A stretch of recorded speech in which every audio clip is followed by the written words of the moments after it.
You've been feeling like your melodies are just a little bit bland, it probably has nothing to do with your talent, but everything to do with 5 simple keys that create catchy melodies that you may be missing out on, because amazing catchy melodies aren't random. They follow simple patterns that once you hear them, you can't unhear them. So in this video, I'm going to break down the 4 keys to making incredible catchy melodies that stick in the heads of your listeners so they can't stop listening. Hi, I'm Reagan Ram with Orpheus Audio Academy, and I've been writing songs since 2012 and even before then.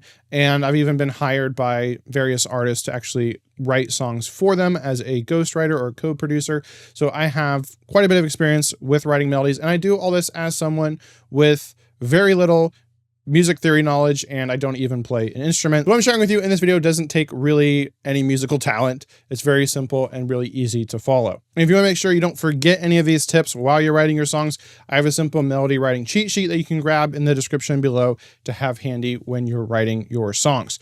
So what are the 5 keys? Well, number 1, simple, believe it or not, is almost always better. You want to be creating simple melodies. These are going to be much more likely to stick in your mind than really complex ones. And right, this shows up a lot in like worship music. I used to run sound for a pretty big church, and all the songs are crafted in such a way to be very simple. The lyrics are all everything's very simple so that people who aren't musicians can hear the song and sing along to it pretty easily. So simple is almost always better. And the way you can do this is by using what's called stepwise motion in your melody progressions, which just means that you're moving from one note to the adjacent note in that scale instead of making big jumps. So for like going from C to D instead of like C to G or something like that. So that is going to keep things really simple and easy to follow and help with making it catchy. Now, key number 2 is to use chord tones. That means you look at what your chords are playing and you want to try to use as many notes in your melody that are within the same chord that's playing. So as your chords change, the notes in your melody would change to follow those chords. That's going to create a very cohesive sound to your song. Everything's going to sound like it fits together, and that's what can also contribute to that really catchy, amazing melody sound. So that's when you would use leaps, right? If you're changing chords, you might have to leap to another chord tone. So that's kind of a good place to use a leap, is when your melody and your chords are changing from one chord to the next. Key number 3 is repetition. Repetition, repetition, repetition is key, right? If you have a melody that nothing in it repeats, it's going to be very hard for it to be memorable and stick in the minds of your listeners. And so there's a couple different ways to do this, a couple different patterns, if you will, of how you can do this. And we can represent these by motifs. So this is kind of a good thing to kind of consider using in your melodies, as well as motifs, which are just little musical phrases that repeat throughout your song. A great example of this is like the theme for How to Train Your Dragon. Do do do do do do do do do do do do do do do. That's used like across almost every song in the soundtrack, but it's played different ways. It might even like change scale or something and play different notes across different songs and tracks, but it's kind of something that repeats throughout.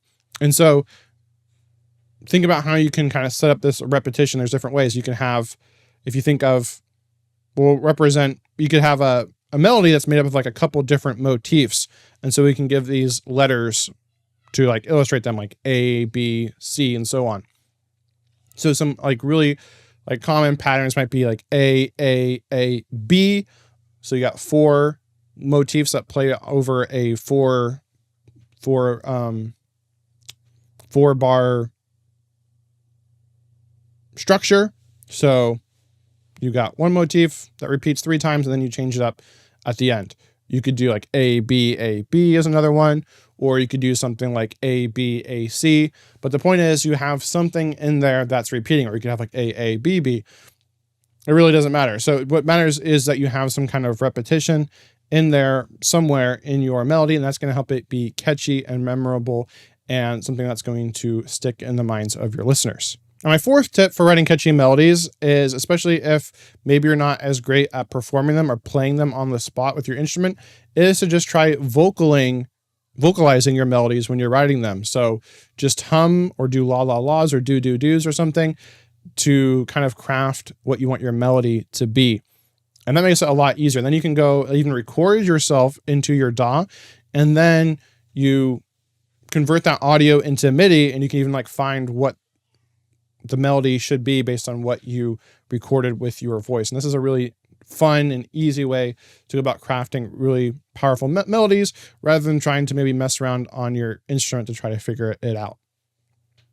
And kind of in relation to this, another thing you can do is just create the rhythm of the melody first, because that's another huge component of the melody, not just the notes, but the rhythm or the beat or the pattern they're being played at. So something you could do is, as you're listening to kind of the groove of your track and you're trying to come up with your melody, that's kind of another bonus tip, is create the groove of your track first and then do the melody second, because once you have the groove, a lot of times the melody just kind of comes to you.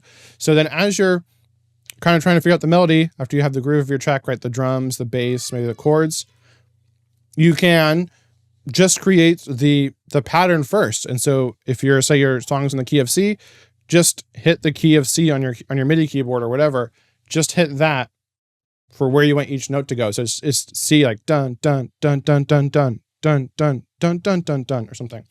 And once you have that pattern down, then you can go in and experiment with like moving the notes around and seeing what kind of pattern works for your song from a note perspective. And so that's another good way to craft melodies if that's something you struggle with, is get the groove or the beat first. Let's look at an example here of a melody. I'm just going to play the, I've actually sang this, but I'm going to just play the notes here along with the chords so we can take a look at this.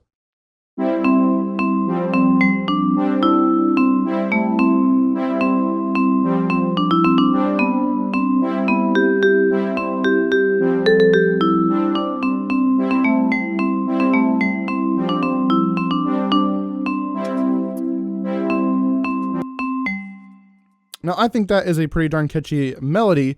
And so let's look, does it match the 5 elements that we've talked about? Is it simple? I think it's pretty simple. It's probably not the simplest melody out there, but you can see most of the notes, if we click off the chords here, most of the notes are just the C note here. And then it moves up and down a little bit, right? We kind of jump up here a little bit, but not very complex. And now, are we using chord tones? Are we using notes that are actually in the chords that are playing? You can see the chords here. The chords here are very simple as well. Every chord in this chord progression has the C note and the G note in it. There's only one note that's changing between each chord. And this is what I find makes really good synthwave style lyrics. This song is kind of a 80s synth pop type song. So the only notes that are changing here, there's only one note changing per chord. So, and then as far as the notes, you can't even see a lot of the notes here in this melody because it's overlapping. They're all in the key of, they're all in the C note. So the first few notes here are C, and then it goes up to D right before the chord hits D here. And we're also hitting E, but there's E in this chord as well. So you can see this one is really A down here. It's really the only one that's not included in the chords here. Everything else is in there. Same thing as we come across here. We can see we got C, we got E, we got D, C, D, and E. There's some B in here as well. So it adds a little bit of a dissonance because those aren't in the chord. So, right, it's not gonna be every single note that is a chord tone, but most of them are. So we got G up here, we got G all the way through, C all the way through. So there's lots of G, lots of C, which are notes in these chords. So it's definitely following that. So, well, here's this dissonance here real quick.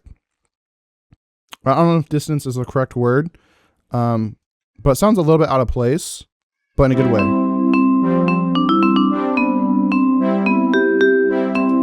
So I don't know, I thought that was pretty cool. I can't remember what lyric plays there. Let me see.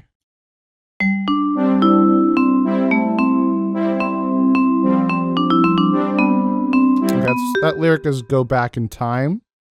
So it kind of stands out there. It's a little weird, like going back in time. So it kind of fits, the melody is fitting with the lyrics. That's how you can create powerful lyrics and melodies as well when they fit together with the actual mood of the words and the meaning, the message. So does it leap to other chord tones when there are a leap? So most of these are pretty much stepwise. There's a couple of leaps. So like here we leap up to G. And we can see our chords here, which of course we already know G is all the way through every single chord. So yes, this is definitely following that rule as well. It's leaping up. And by the way, I didn't like consciously think I want to write a melody and think of all these rules. This melody just kind of came to me when I was creating the song. As I was creating the song, just the melody popped into my head and I created it. So I don't know if that's just because I listened to so much music. You kind of know what a melody sounds like, a good melody, and you can start getting ideas. Then we are using stepwise motion here. You can see it's dropping right down the scale all the way through here.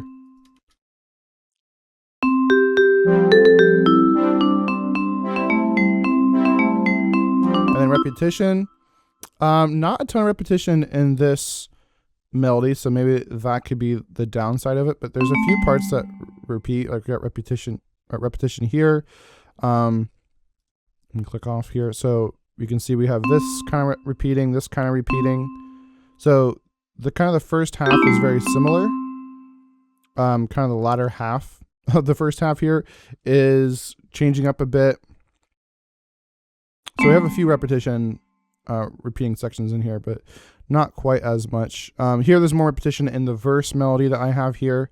So we can see this is all repeating. This is all repeating. And then we kind of have something changing up here in the last bar in each section. So it's kind of mirroring itself. And then it's also a good idea to vocalize a melody, which I definitely did myself. I can play that for you if you want.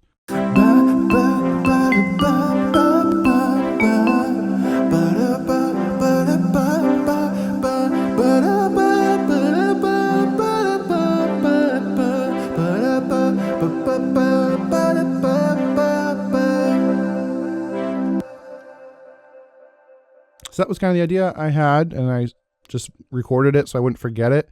And then I just wrote my lyrics to that melody to fit that melody. All right, and then the fifth tip is to use some kind of melody generator tool. Here is Lander Composer, and you can just put in your chords and then have it generate the melody for you. You can even have it generate the chords as well as the bass and art pattern. So you can hear it now. So we have it playing this little melody that's generated. I should probably switch the chords up. Okay, so now the chords are matching what we have in our song, and now you can hear the melody that was generated.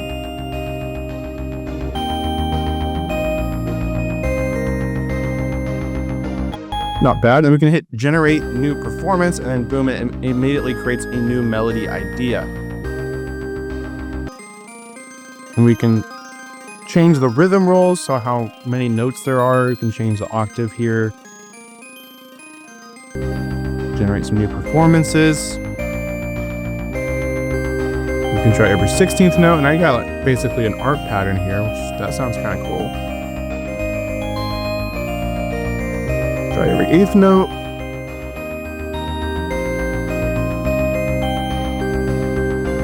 Pretty cool. Now I found that I don't typically like 100% love the default melody that this generates, but definitely can help you get ideas. I definitely like the ideas.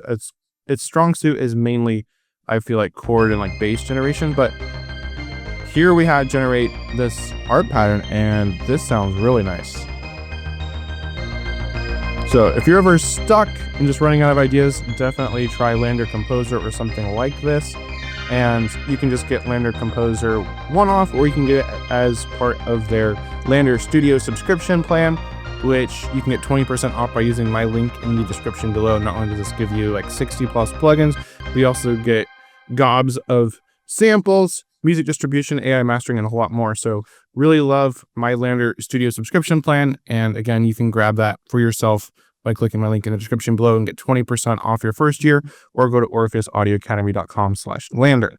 So that's melody writing, but if you want more help with arrangement, so you create tracks that are insanely catchy, stick in the heads of your listeners, and also help you finish more music faster, then check out my video on the screen right now, which breaks down some really ninja arrangement hacks to make better songs.